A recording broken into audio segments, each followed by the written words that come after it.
What to do when results aren't showing up. Let's get into it. So as a great coach, as a great leader, as a great manager, as a great supervisor, you need to be a great communicator with other people to address any lack of results. As a manager, as a leader, as a coach, our job is to step in quickly and consistently to ensure that the team's performance continues to elevate at the standards that we both expect and that's needed to fulfill our goals as an organization. Great leaders are not shy about addressing poor performance or lack of results. So first and foremost, the strategy here for you being a great communicator as a coach and a leader is first that you will deal with lack of results urgently. That's the first place for you to ensure that you're flat-footed about. As a leader, I am clear for myself, if there's a lack of results showing up in my organization or with the people I coach, I am absolutely not shy to absolutely roll up my sleeves and look with everyone at what is the source of the lack of results. You can't pretend anything. There's an old saying that the numbers don't lie. So I need to have a good relationship with what we're measuring, the scoreboard. Let's just take traditional numbers: sales, profit, labor, product cost, cost of goods, and all the other efficiencies that you may measure that you're coaching or you're accountable for, right? Productivity in the organization, timelines met, customer service standards, quality service metrics, okay? Anything that you're measuring, your KPIs, your metrics, your OKRs, there's lots that we can look at. But where there's a breakdown in results, we need to stop and we need to get the team together and we need to deal with the facts. That is, first, what do the numbers say?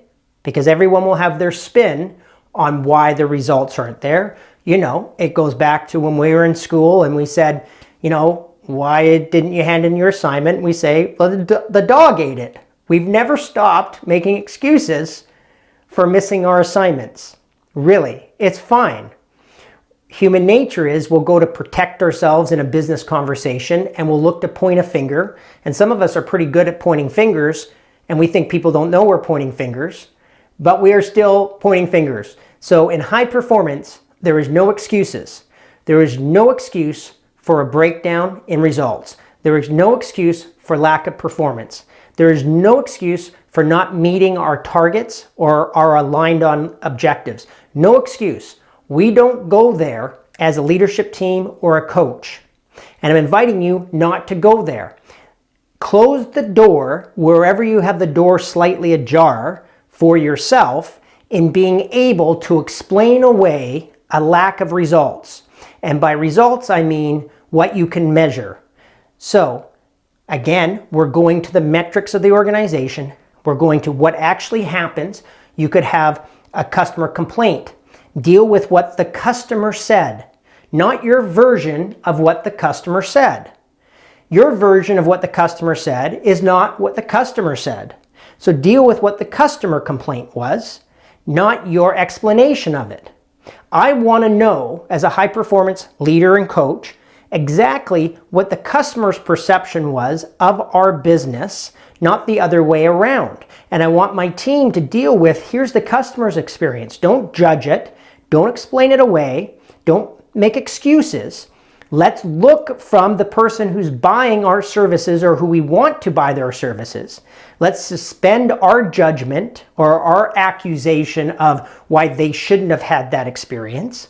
And let's look at actually what was missing in our performance that didn't allow us to deliver for that customer our experience that we say we're going to do every time out for all our customers. Okay, I went down a bit of a rabbit hole with customer service because I'm passionate about that area, but I want to keep making this real for you, that how we deal with a lack of results says everything about who we are as a leader. It's easy to lead when the results look great. Everyone is happy, sales are great, revenue's going up, profitability's up. It's when we go through challenges as a leader that our skills are most needed. This is where you make yourself invaluable as a coach or a leader, right? Is your ability to step in, your ability to alter performance, and your ability to get things back on track. What is back on track? The results are back on track quickly and efficiently.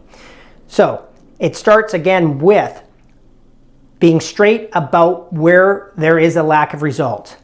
Sticking with the facts, not people's interpretation of the situation or perception of the situation, but actually what does the scoreboard say, okay? That's number one. Number two is simply then to ask, what did we miss, okay? Or what do we need to put in place to ensure this does not happen again or to get this area back on track? So you deal with the facts, and then you say, what did we miss, or what do we need to put in place now to ensure that this stays on track or that we get it back on track? That's how you deal with breakdowns in results. That's how you deal with an individual's performance, and you communicate as a leader, and you say, look, let's deal with the facts. Let's take our perception out of this. Your numbers are down. Let's deal with the facts. Your selling quota is X, and here's your actual results. You're half of what your quota says you need to be at. I'm here to support you and win, but let's not pretend that those results are different. They're not. Yeah, but I have this reason and that reason. Those are all good reasons. Let's listen to them, but let's not be conned by our excuses. Get this, everyone? Let's not get conned by our excuses. Don't pull the wool over your own eyes as a coach or an organization. Deal with it straight.